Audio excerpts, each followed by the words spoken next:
Selamat siang Tribuners, saat ini Anda menyaksikan berita terkini Lampung bersama dengan saya Mutiara.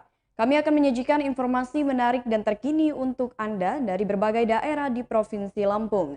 Dan inilah berita terkini selengkapnya. Disdikbud Lampung buatkan jadwal sekolah siswa SMA SMK di akhir tahun 2021. Pemerintah Provinsi Lampung melalui Disdikbud telah membuat jadwal untuk peserta didik jenjang SMA SMK di akhir tahun 2021. Hal tersebut tertuang dalam surat edaran yang ditandatangani oleh Kadisdikbud Lampung Sulpakar. Kepada Tribun Lampung pada Selasa 7 Desember 2021, Kadisdikbud Sulpakar mengatakan bahwa untuk mengantisipasi adanya lonjakan virus COVID-19 di Provinsi Lampung, maka harus ada upaya untuk mencegahnya. Jika pada tanggal 13 hingga 18 Desember para siswa diliburkan, lalu pada 2 minggu di akhir tahun 2021 atau 20 hingga 31 Desember siswa tetap masuk. Diberlakukan libur di pertengahan bulan dan selanjutnya siswa diminta untuk tetap masuk sekolah. Diharapkan kepada Kepala Cabang Dinas Pendidikan semua wilayah 1 sampai dengan 7 seprovinsi Lampung untuk KBM akhir semester ganjil dan awal semester genap tahun ajaran 2021-2022. Dengan dasar hukum instruksi Menteri Dalam Negeri Republik Indonesia nomor 262 tahun 2021 tentang pencegahan dan penanggulangan corona pada saat Natal 2021 dan Tahun Baru 2022. Lalu instruksi Gubernur Lampung nomor 24 tahun 2021 tentang pencegahan dan penanggulangan COVID pada Nataru. Surat edaran Kadisdikbud pada 30 November 2021 tentang pelaksanaan pembelajaran sebagai upaya pencegahan dan penanggulangan COVID-19 di Nataru. Memperhatikan dasar tersebut di atas bahwa berkenaan dengan pelaksanaan KBM, penilaian akhir tahun semester ganjil, pemberian rapor libur semester ganjil dan awal KBM semester genap di Satuan Pendidikan SMA, SMK Negeri baik swasta tahun ajaran 2021-2022 di Provinsi Lampung. Sebelumnya pelaksanaan penilaian akhir semester ganjil yakni pada 29 November 2021 hingga 7 Desember 2021. Lalu pada 3 Januari 2022 ditetapkan awal KBM semester genap. Awal bulan Januari 2022 khusus jenjang SMK melakukan persiapan praktek kerja industri.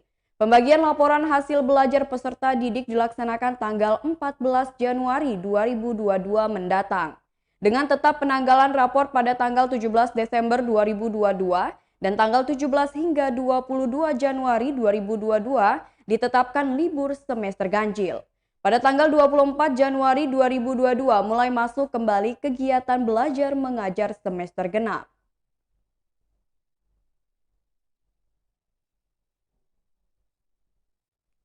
Berita selanjutnya, Kepala Pekon di Pringsewu digerebek warga terkait dugaan perselingkuhan.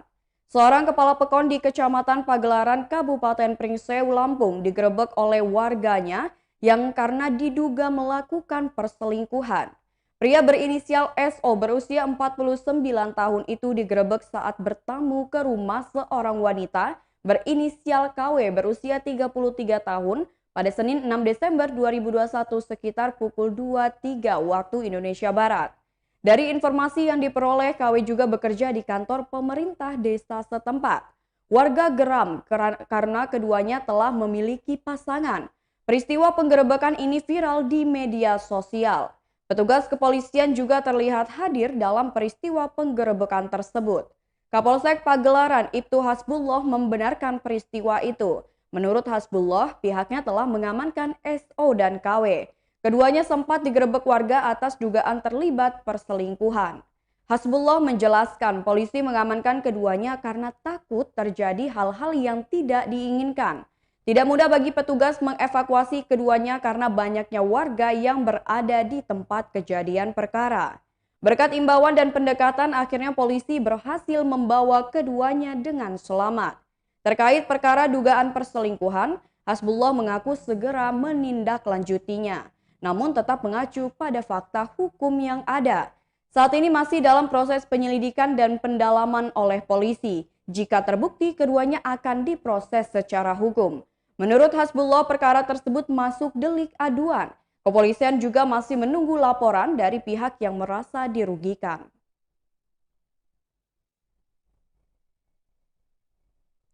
Berita selanjutnya, sebuah mobil ludes terbakar di bengkel Bandar Lampung. Warga Jalan Raden Pramuka, Gang Damai, Kelurahan Gunung Sula, Kecamatan Waihalim, Bandar Lampung, digegerkan dengan terbakarnya sebuah mobil. Mobil Toyota Kijang Innova dengan nomor polisi BE1957BS itu ludes terbakar di sebuah bengkel pada Selasa 7 Desember 2021 sekitar pukul 14:36 waktu Indonesia Barat.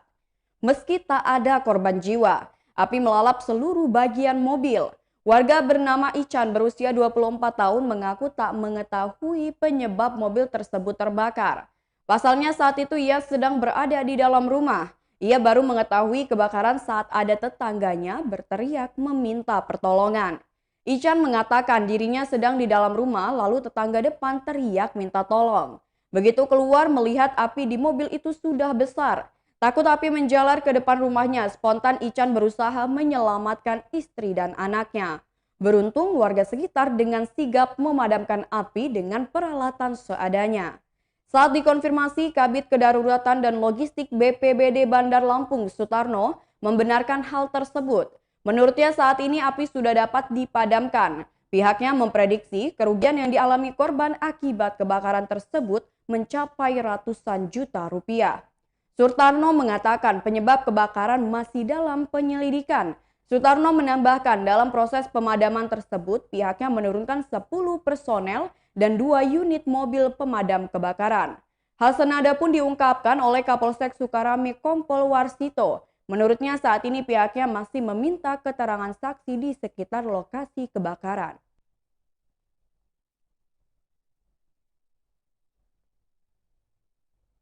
Berita selanjutnya, PT ASDP Bakauheni Lampung melayani penjualan tiket di rest area kilometer 20. Menghadapi libur Natal 2021 dan Tahun Baru 2022, seluruh stakeholder di Lampung Selatan menghadiri rapat koordinasi di Pelabuhan Bakauheni pada Selasa 7 Desember 2021. General Manager PT ASDP Cabang Bakauheni Lampung Selatan, Solikin mengatakan pihaknya telah menempatkan petugas di rest area kilometer 20 untuk melayani penjualan tiket. Pelayanan tiket sifatnya situasional atau melihat kondisi di lapangan nanti. Untuk mengurai kemacetan yang terjadi di area pintu masuk Pelabuhan Bakauheni, pihak ASDP telah menempatkan petugas untuk melayani penjualan tiket di rest area kilometer 20, sehingga dapat mencegah adanya antrian di Pelabuhan Bakauheni. Solikin menegaskan pihaknya akan menguatkan stopper untuk mengamankan perjalanan. Selain itu, dalam rangka mengurangi penyebaran COVID-19, pihaknya akan menguatkan stopper sterilisasi di area Pelabuhan Bakauheni, sehingga nantinya semua akan berjalan dengan baik dan lancar. Perwakilan BPTD Panjang mengatakan pihaknya mendukung operasi Lilin Krakatau 2021 yang akan dilaksanakan oleh Polres Lampung Selatan. Oleh karena itu, pihaknya akan memberikan pelayanan terbaik untuk pengguna jalan dan penyeberangan saat pelaksanaan Natal dan Tahun Baru. Ketua Organda Lampung Selatan, Ivan Rizal, meminta pihak pelabuhan untuk mempersiapkan area parkir yang memadai sehingga para pengguna jasa merasa nyaman dan aman.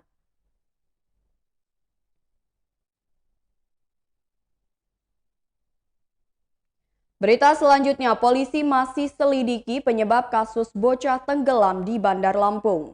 Polisi masih menyelidiki peristiwa tenggelamnya bocah berusia 6 tahun di kolam renang Pratama, Jalan Flamboyan Ujung, Kecamatan Tanjung Senang, Bandar Lampung beberapa waktu lalu. Kapolsek Tanjung Senang, Ibda Rosali mengatakan, pihaknya dalam waktu dekat akan menggelar perkara penetapan tersangka. Menurutnya gelar perkara dilakukan di Satreskrim Polresta Bandar Lampung. Namun Rosali belum dapat memastikan kapan gelar perkara tersebut akan dilakukan. Yang jelas dalam waktu dekat ini. Namun Rosali membantah dugaan ketiadaan penjaga atau lifeguard saat peristiwa itu terjadi. Menurutnya ada seorang lifeguard kolam renang yang berada di lokasi kejadian saat itu. Kepastian itu berdasarkan penyidikan Polsek Tanjung Senang yang membuat BAP perkara tersebut.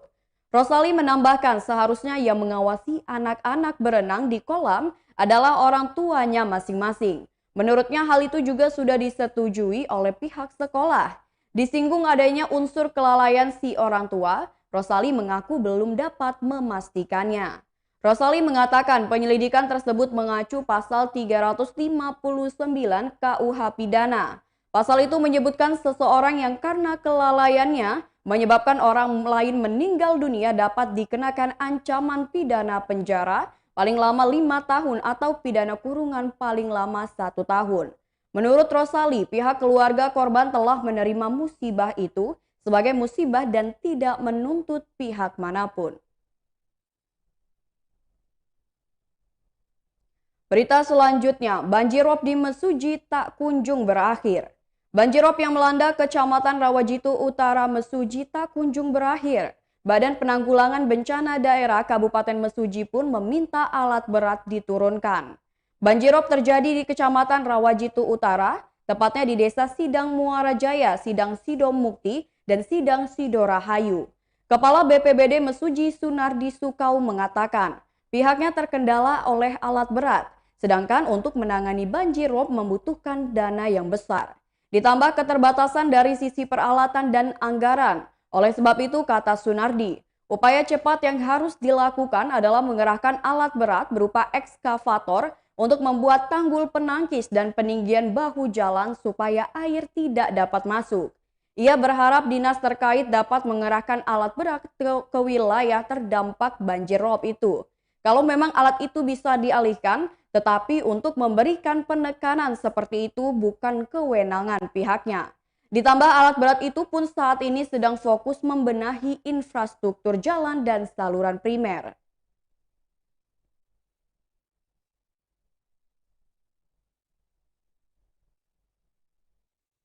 Baiklah Tribuners, itulah berita terkini Lampung bersama dengan saya Mutiara. Selamat siang dan sampai jumpa.